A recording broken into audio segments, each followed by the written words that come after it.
Hello, and welcome once again to Neurologic. I'm your host, Leo Jones. How are you?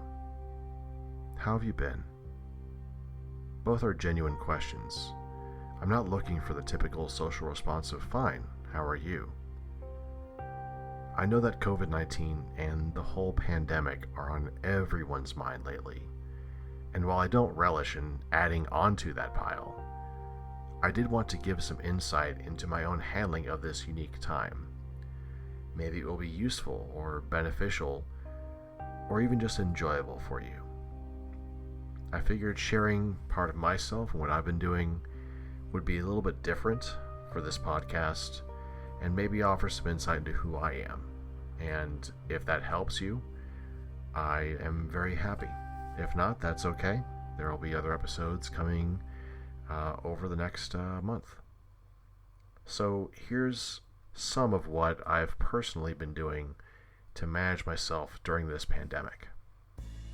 One of my favorite long-term hobbies is yo-yoing, or throwing as it's called in the modern vernacular, or at least among the yo-yo community. I could go into major detail, but I'd rather keep it simple as far as modern throwing is concerned. For a few years I had dropped the hobby, but held on to my yo-yos, and as of last year I picked it back up again, finding new styles of tricks, new designs, and a whole different selection of yo-yos available. I still consider myself somewhat of an amateur, but my skills are getting better at a somewhat uneven pace.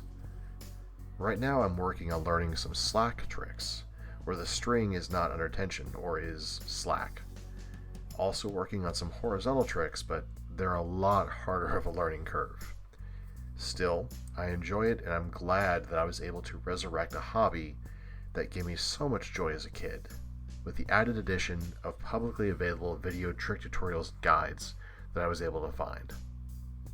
I try to throw at least an hour a week, but would prefer an hour a day. Sometimes I don't feel like it, so it fluctuates.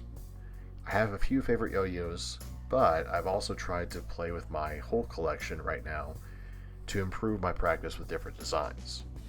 Aside from throwing, like many of you, I'm also playing a few video games. I picked up some of these for my laptop that are not too graphics intensive, as the card on it is decent but aging out.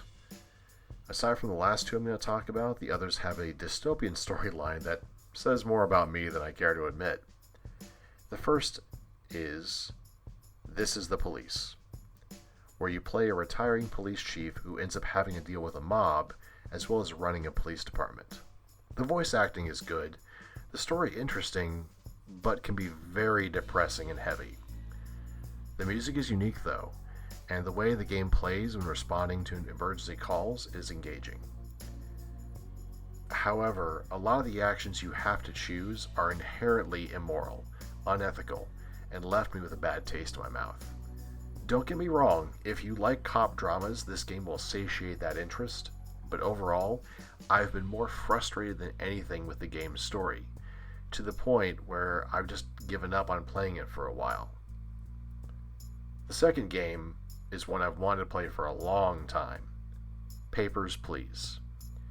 You play a citizen under an oppressive authoritarian regime, conscripted into serving as a border checkpoint processor, having to review everyone that tries to enter the country.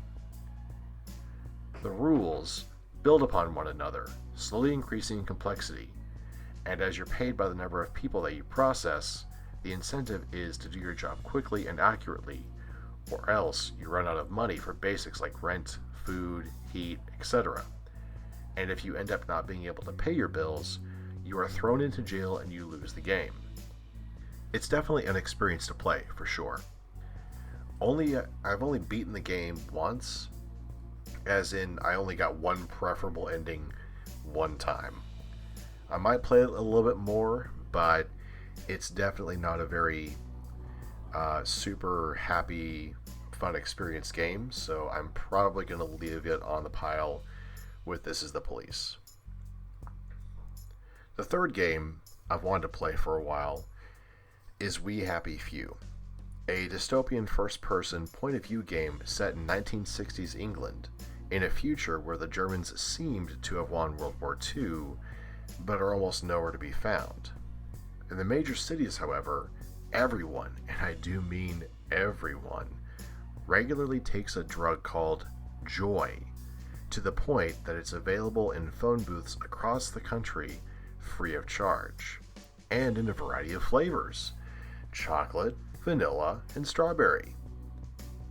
Joy looks to be some sort of drug that makes the user carefree, deliriously happy, and with amnesia that blocks all bad memories.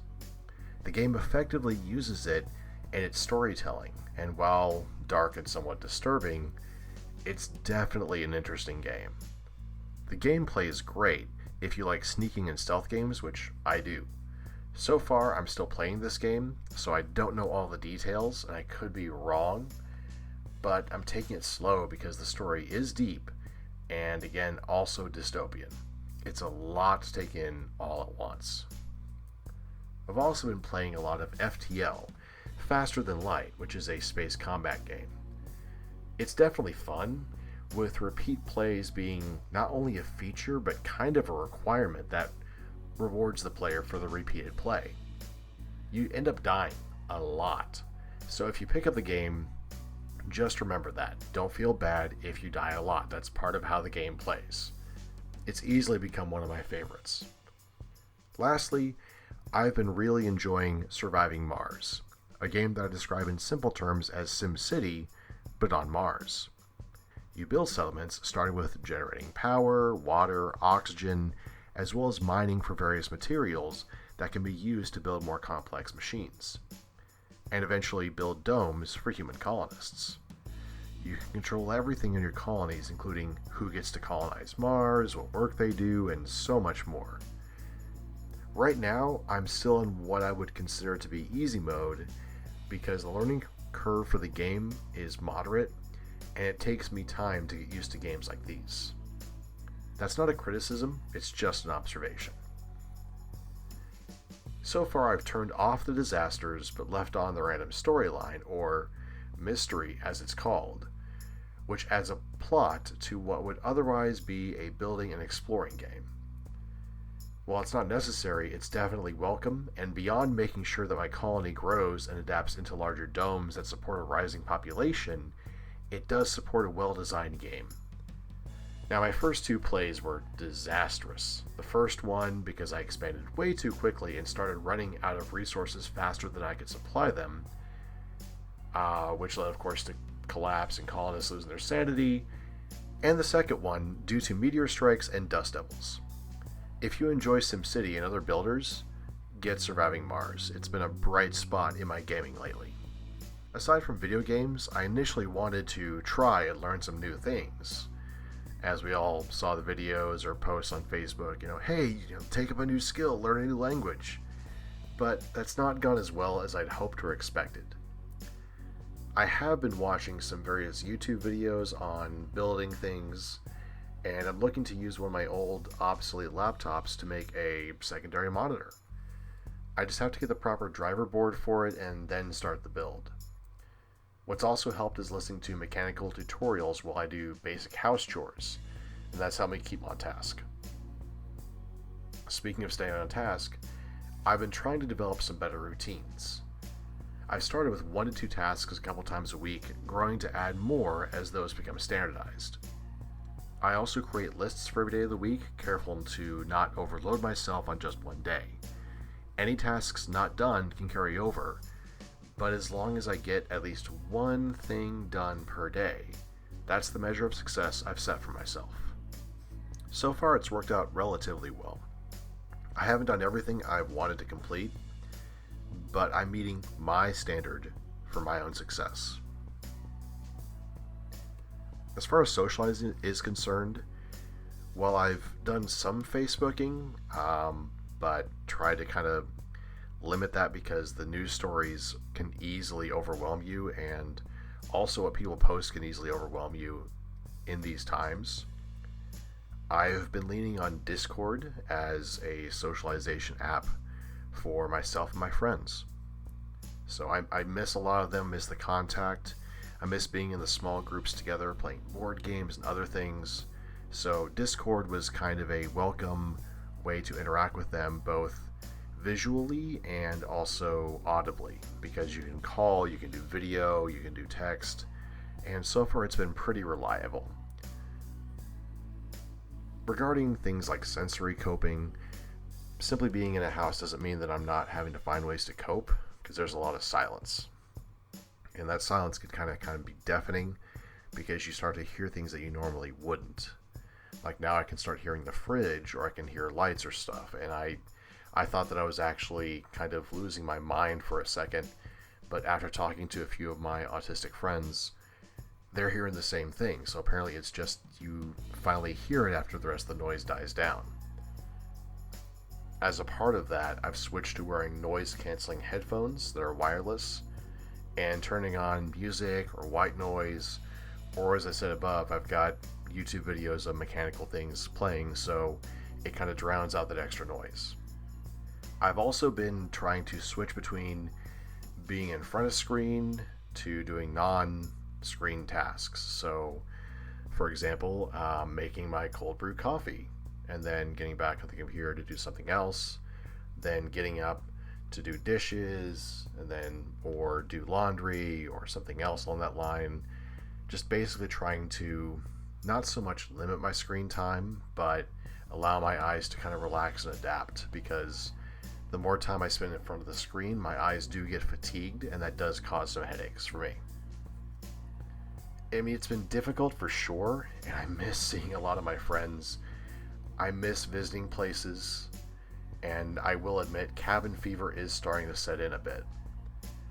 But creating routine every day, mixing work and play from hour to hour, or at least changing up the tasks from hour to hour, has worked to avoid feeling bored and ensure decent productivity in whatever I'm doing.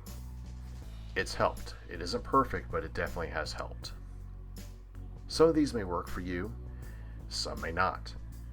I highly recommend trying out different strategies for yourself, and above all, if I give you one piece of advice right now, don't punish yourself for not being productive. It's not an easy time, and despite how some may view this, it's not a vacation. We are all under psychological stress. This is not a vacation for anyone. Some people like being at home for long periods of time, and that's great. But we all enjoy the freedom to go where we please when we choose, and we don't have that right now. So when someone says, "Hey, how are you?" it's okay to say that you're not okay. Don't punish yourself for not being productive. Maybe put together some routines for yourself for things that you can do around the house. Make sure to leave time for yourself to enjoy the things that you do enjoy. And above all, don't push yourself way too hard. Don't punish yourself for not being productive. I hope you all are staying safe during this time. I hope that you're able to take care of yourselves. And hopefully we can get through this together. I'm Leo Jones, and this has been Neurologic.